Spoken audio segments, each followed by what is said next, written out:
Hi mga kacharing! Andito na naman po ang inyong kacharing para magluto or luto serye tayo. For today's video, magluluto tayo ng butter shrimp. First, painitin na muna natin ang kawali. Then, lagyan na natin siya ng butter. It's up to you kung gaano kalaking butter ang ilalagay nyo. Pero mas maganda, mas malaki para mas lasa siya sa ulam natin. Medyo tunawin lang natin yung butter natin kasi si butter is gagawin natin siyang mantika. Siya yung pagiging mantika ng ating ulam. Yan, lagyan na natin si garlic. Then, saute lang natin siya ng ayos or paaromahin natin hanggang sa maging golden brown siya. Then, ilagay na natin si ating pangmalakas ang ulam. Kasi medyo nagkaluwag-luwag tayo at medyo may pera at nakabili tayo ng ating pangmalakas ang ulam na syempre, ano pa ba? Alam nyo na yun, diba sa title pa lang, alam nyo na ang ating ulamin na hipon. Yan.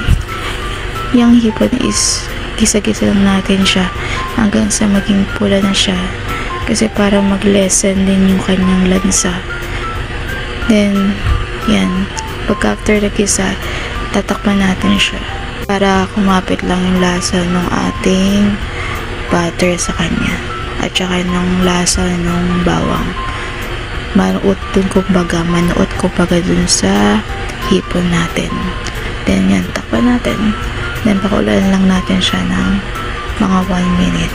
Then after 1 minute, balikan natin siya. Ayan, medyo pumula-pula na siya talaga siya. Lagyan na natin siya ng carbonated drinks. Any carbonated drinks na gusto nyo. Basta kulay white siya. Hindi siya kahit anong kulay ha. Basta white lang siya. Yung importante.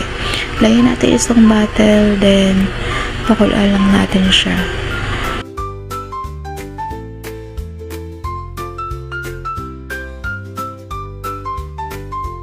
Then, yan, takpan lang natin siya para mas mabilis siyang kumulo. Then, after a while, mga 2 minutes, is makikita mo na siyang kumukulo siya. Lagyan natin siya ng tomato paste.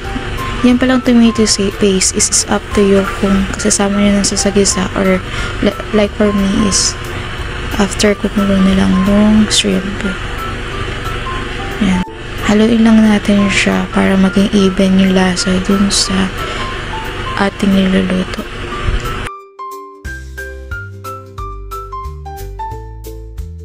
Then, takpan ulit natin siya para mas kumulo siya at mabawasan yung sabaw natin.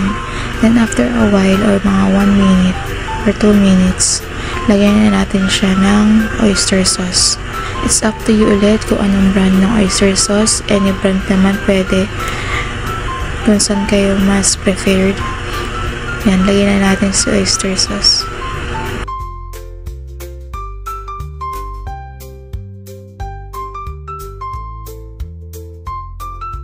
Lagyan na rin natin yung mga ibang papalasa like for example is paminta.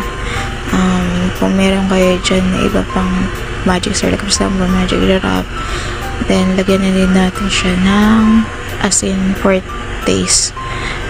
Yan, hindi na masyadong konting asin lang para may lasa lang siya, or it's up to you kung anong lasa yung gusto nyo, kung gaano kaalat, para lang kasi mag-balance yung tamis at alat at saka yung medyong asim nung tomato paste dun sa ating ulam.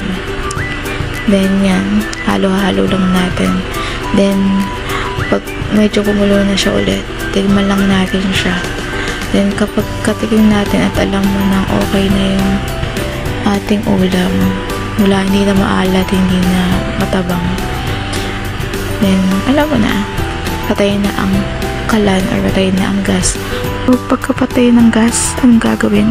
Hindi tayo tutulala for today's video. Ika'y kumuha na ng kanin, ako ay kukuha na rin ng kanin. Kumain na tayo, lumapang na tayo hanggang sa gusto natin. Charing lang. Kumain na tayo at tayo mabusog.